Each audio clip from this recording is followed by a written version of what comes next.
ಅಂತ ಜಾರಿಗೆ ಬಂದಿದೆ. ಅದು ಕೇವಲ ಗಡಿ ಭಾಗದಲ್ಲಿ ಇರತಕ್ಕಂಥ ಚಾಮರಾಜನಗರ ಪ್ರದೇಶದಲ್ಲಿ ಅದನ್ನ ಪ್ರಥಮವಾಗಿ ಇದನ್ನ ಇಂಪ್ಲಿಮೆಂಟ್ ಮಾಡಿದ್ದಾರೆ. ಆದರೆ ಅವರು ಈ ಪೇಪರ್ ಏನು ಪೇಪರ್ ಇಲ್ಲದೆ ದಾಖಲೆಗಳನ್ನು ತಯಾರು ಮಾಡಲಿಕ್ಕೆ ಸಾಧ್ಯನ ಅನ್ನೋದು ಒಂದು ಕಾನ್ಸೆಪ್ಟ್. ಆದರೆ ಸರ್ಕಾರ ಮೊನ್ನೆ ನೂತನವಾಗಿ ಜಾರಿ ಮಾಡಿದಂಥ 30ನೇ ತಾರೀಕು 4/2026 ಪ್ರಥಮವಾಗಿ ಈ ಒಂದು ದಾಖಲೆಯನ್ನು ನೋಂದಣಿ ಮಾಡಿ ಬಿಡುಗಡೆ ಮಾಡಿದೆ.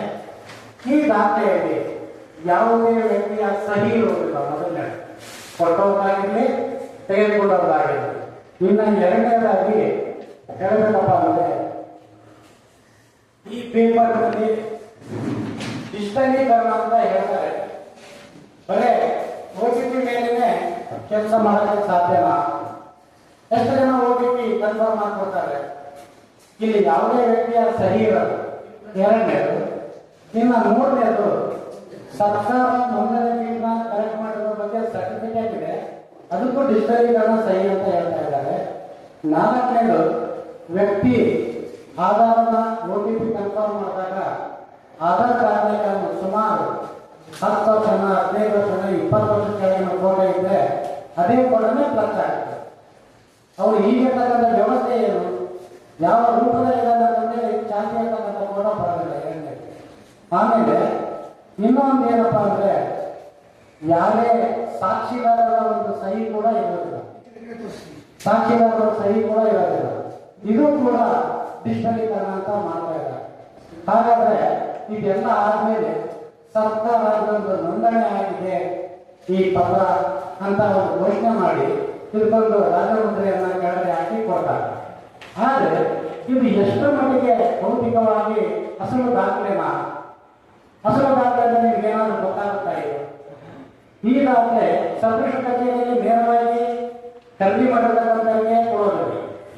ಅದನ್ನ ಡಿಜಿ ಲಾಕರ್ಗೆ ಕಳಿಸ್ತಾರೆ. ಡಿಜಿ ಲಾಕರ್ಗೆ ಕಳಿಸಿದಾಗ ನಮ್ಮ ಭಾರತಾದ್ಯಂತ ನಮ್ಮ ಕರ್ನಾಟಕಾದ್ಯಂತ ಇರ್ತಕ್ಕಂಥ ರೈತಾಪಿ ವರ್ಗದವರಾಗಿರ್ಬೋದು, ಇತರೆ ಜನ ಆಗಿರ್ಬೋದು, ಎಷ್ಟು ಜನಸಂಖ್ಯೆ ಡಿಜಿ ಲಾಕರ್ನ ಬಳಸ್ತಾ ಇದ್ದಾರೆ. ಇದರಲ್ಲಿ ಅಷ್ಟು ಸೆಕ್ಯೂರಿಟಿ ಇದೆಯಾ ಡಿಜಿ ಲಾಕರ್? ಅಂದ್ರೆ ಅದರಲ್ಲಿ ಮೋಸ ಮಾಡಲಿಕ್ಕೆ ಸಾಧ್ಯನೇ ಇಲ್ವಾ ಅಂತ ಕಾಣುತ್ತೋ ಆ ರೀತಿ ನಿಮಗೆ ಕಾಣದೇ ಇಲ್ಲ. ಯಾವುದೇ ಪತ್ರ ಸರ್ಟಿಫೈಡ್ ಆಗಬೇಕಾದ್ರೂ ಜೆರಾಕ್ಸ್ ಪ್ರತಿ ರೂಪದಲ್ಲಿ ಬರುತ್ತೆ. ಈ ಒಂದು ದಾಖಲೆ ಸರ್ಟಿಫೈಡ್ ಕಾಪಿ ಕೊಟ್ಟರೆ ಇದು ಅಸಲ, ಇದು ಒರಿಜಿನಲ್ ಅಂತ ಬ್ಯಾಂಕ್ನವ್ರು ಕೇಳ್ತಾರೆ. ಹಾಗಾದ್ರೆ ಇದಕ್ಕೆ ಏನಾಗುತ್ತೆ? ಎಷ್ಟು ಮಟ್ಟಿಗೆ ಇದು ಸಮಂಜಸವಾಗಿದೆ? ಯಾವುದೇ ಕಾರಣಕ್ಕೂ ಸರ್ಕಾರ ಪೇಪರ್ಲೆಸ್ ಅಂತ ಹೇಳ್ತಾ ಇದೆ. ನಾವು ಯಾವುದೇ ದಾಖಲೆ ತಗೊಳ್ಬೇಕಾದ್ರೆ ಪೇಪರ್ ಮೇಲೆ ಪ್ರಿಂಟ್ ತಗೊಳ್ಳೋದು, ಪೇಪರ್ ಇಂದಲೇ ನಾವು ತಗೊಳ್ಳೋಕ್ಕೆ ಸಾಧ್ಯನಾ? ಇದು ಕೂಡ ನಾವು ಮನೆಗಾಗಬೇಕಾಗುತ್ತೆ. ಇದರ ಜೊತೆಯಲ್ಲಿ ಹೇಳ್ತಾರೆ ಎಲ್ಲ ಡಿಜಿಟಲೀಕರಣ ನಾವು ಮಾಡ್ತಾ ಇದ್ದೀವಿ, ಸಾಕಷ್ಟು ಸಕ್ಸಸ್ ಆಗಿದೆ ಅಂತಂದೇಳಿ. ಆರ್ಥಿಕ ವ್ಯವಸ್ಥೆಯಲ್ಲೇ ನಿಮ್ಗೆಲ್ಲ ಗೊತ್ತಿರ್ತಕ್ಕಂಥ ವಿಚಾರ ಇದೆ. ಯಾರೋ ಫೋನ್ ಪೇ ಒಳಗೆ ಯಾರೋ ಬ್ಯಾಂಕ್ಗಳಿಂದ ಹ್ಯಾಕರ್ಗಳನ್ನ ಹ್ಯಾಕ್ ಮಾಡಿ ಸಾಕಷ್ಟು ತೊಂದರೆಗಳನ್ನು ಮಾಡತಕ್ಕಂಥ ವ್ಯವಸ್ಥೆ ಕೂಡ ಇದೆ. ಇದು ಯಾವುದನ್ನ ಗಮನದಲ್ಲಿದ್ದಂಗೆ ಕೋಟ್ಯಾಂತರ ಬೆಲೆ ಮಾಡತಕ್ಕಂಥ ಆರ್ಥಿಕ ವಿಚಾರದಲ್ಲಿ ಇಷ್ಟು ಫೆಕ್ಸಿಬಲ್ ಆಗಿ ಯಾವುದೇ ಒಂದು ಆಧಾರ ರೈತನೇ ಇಲ್ಲದೆ ಈ ಒಂದು ಪೇಪರ್ಲೆಸ್ ಕಾನ್ಸೆಪ್ಟ್ ಅಂದಿರೋದು ಅತ್ಯಂತ ಶೋಷಣೀಯ. ಈ ಪೇಪರ್ಲೆಸ್ ಕಾನ್ಸೆಪ್ಟ್ ಎಷ್ಟು ಜನಕ್ಕೆ ಮಾಹಿತಿಯನ್ನು ಒದಗಿಸಿದ್ದಾರೆ, ಸಾರ್ವಜನಿಕವಾಗಿ ಎಲ್ಲೆಲ್ಲಿ ಇದನ್ನ ಪ್ರಾತ್ಯಕ್ಷಿಕೆಯನ್ನು ನಡೆಸಿದ್ದಾರೆ ಅನ್ನೋದು ಕೂಡ ಯಾರು ಕೊಟ್ಟಿಲ್ಲ. ಎಷ್ಟು ಜನ ಸಿಟಿಗಳಲ್ಲಿ ಪತ್ರಗಳನ್ನ ಬರೀತಾರೆ.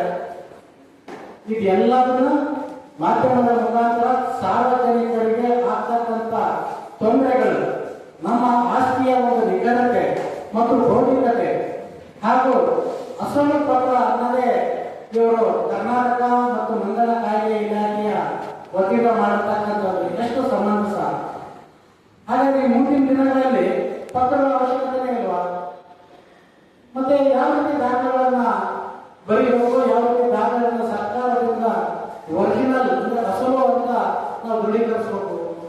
ಯಾವುದೇ ನ್ಯಾಯಾಲಯಕ್ಕೆ ಹೋದ್ರೂ ಕೂಡ ವಸೂಲನ್ನ ಸರ್ಟಿಫೈಡ್ ಕಾಪಿ ಆಗಿದ್ದು ಯಾವ ಅಧಿಕಾರಿ ಸಹಿ ಮಾಡಿದ್ದಾರೆ, ಅಧಿಕೃತವಾಗಿ ಮೊಹರ್ ಇದೆಯಾ ಅಥವಾ ಇಲ್ವಾ ಅಂತ ಒಂದು ಕೋರ್ಟೇ ಪರಾಮರ್ಶೆಯನ್ನ ಮಾಡ್ತಾರೆ. ಅಂಥದ್ರಲ್ಲಿ ಇದೊಂದು ಜರಾಸ್ಪಟಿಕರ ಇರೋದನ್ನ ಕೊಟ್ಟು ಇದೇ ಡಿಜಿಟಲೀಕರಣ ಅಂದ್ರೆ ಯಾವ ರೀತಿ ನಾವು ತೆಗೆದುಕೊಳ್ಳೋದು? ಇಷ್ಟೆಲ್ಲ ಲೋಪದೋಷಗಳು ಈ ಪೇಪರ್ಲೆಸ್ ನಲ್ಲಿ ಇದ್ದಾವೆ. ದಯಮಾಡಿ ತಕ್ಷಣ ಈ ಪೇಪರ್ಲೆಸ್ ಕಾನ್ಸೆಪ್ಟ್ ನ ನಿಲ್ಲಿಸಿ ಇದರಲ್ಲಿ ಇರ್ತಕ್ಕಂಥ ಎಲ್ಲ ಲೋಪದೋಷಗಳನ್ನ ಸರಿಪಡಿಸಿ ರಾಜ್ಯ ಸರ್ಕಾರ ಮುಂದಿನ ಹೆಜ್ಜೆಯನ್ನು ಇಡಬೇಕು ಅನ್ನೋದು ನನ್ನ ಈ ಪತ್ರಿಕಾ ಮಾಧ್ಯಮದ ಮುಖಾಂತರ ಆಗ್ರಹಪಡಿಸ್ತಾ ಇದ್ದೇನೆ. ಇದನ್ನ ಉಳಿದಂತೆ ವಿಚಾರದ ಬಗ್ಗೆ ನಮ್ಮ ಉಪಾಧ್ಯಕ್ಷರು ಮಾತಾಡ್ತಾರೆ.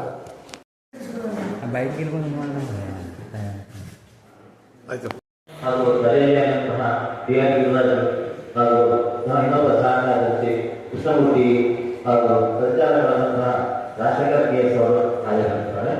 ಈ ಪತ್ರಿಕಾ ಗೋಷ್ಠಿಯ